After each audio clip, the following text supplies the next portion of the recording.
আমরা আসলে অনেক লাকি, ওই যে এদিকেই আমাদের ইউনিভার্সিটির এদিকে একটু হাইটা রাস্তা পার হইলেই লাওসান ন্যাশনাল পার্ক শুরু।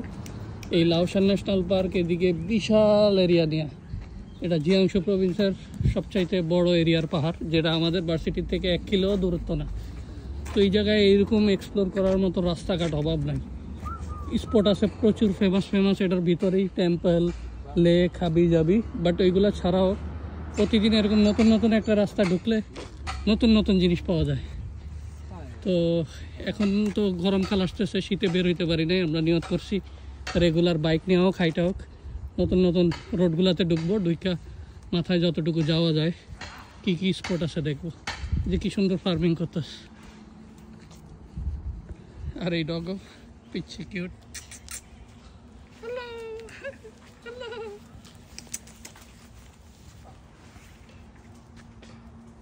আচ্ছা, এটা একটা গ্রাম পাহাড়ের ভিতর, যে গ্রামের বাড়ি কুকুর দেখা যাইতেছে। এই যে ছোট মিয়া কুকুরটার এদিকে ভয় আর আসে নাই।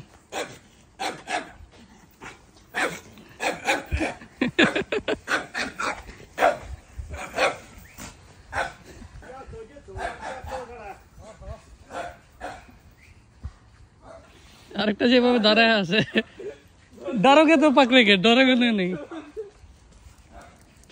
Good boy.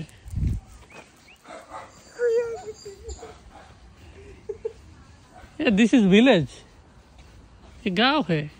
वाह, इधर हमारे पीछे एक गांव है, हमें पता ही नहीं।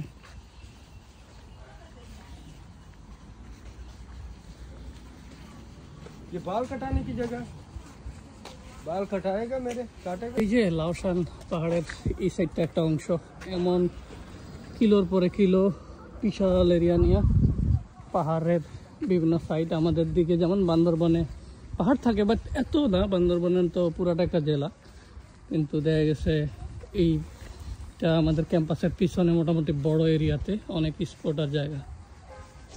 সুন্দর মাশাআল্লাহ। অন্তত চায়নার পুরাতন এই যে কিছু ঘরবাড়ি গ্রাম দেখতে পাইতেছি, এত আধুনিক হয়েছে, সব জায়গায় আধুনিক দেখতে দেখতে আর ভালো লাগে না, একটু গ্রাম্য টাইপের পাইলেও ভালো লাগে। বাহ, এই যে আরেকটা রোড দুইকা দেয় যে, বুঝছো, এটা একটা গ্রাম। কিছু গ্রাম্য একদম আগের কালের ভাঙ্গাচুরা টাইপের ঘরবাড়ি দেখলাম, আবার গাড়িওয়ালা পাবলিকও দেখলাম।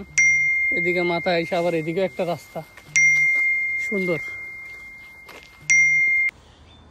এই যে বিল্ডিংয়ের যে সাইডটা দেখতেছেন, এই সাইডটাতেই আমাদের ইউনিভার্সিটি, আর রাস্তা পার হইলেই এই পাশে লাওসানের পাহাড়, বন জঙ্গল, এই আর কি। এদিক দিয়ে ছিপা দিয়ে একটা পুকুর বা লেক দেখা যাইতেছে, ওরা মাছ টাছও ধরে এখানে। এই যে পুকুরের মতো, এটা লেক বলা যায় না। এই জায়গায় মনে হয় শেষ, এদিকে আবার কিছু একটা বানাইতেছে ওই পাশে। রাস্তায় আবার এদিকে আসলাম, এদিকে আবার পাহাড়ের দিকে আরো যাইতেছে, আরো যাইতে মন চাইতেছে, বাট অন্ধকার হয়ে আসছে, আজকে আর যাবো না। এদিক দিয়ে কি জানি করতেছে, কিছু একটা করতেছে বা করতেছিল, বন্ধ হয়ে গেছে কাজ, দেখা যাইতেছে।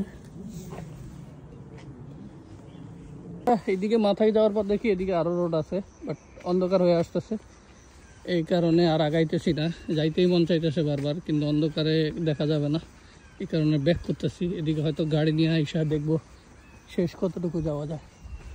এই যে পুরাটা বন জঙ্গল, কেউ ম্যাও শোনা যায়, যদিও এইদিকে পশু পাখির থেকে কুকুর বেশি, কারণ চিপা চাপায় বিভিন্ন প্রজেক্ট ঘর বাড়ি আছে, আর ওদের সবারই কুকুর আছে।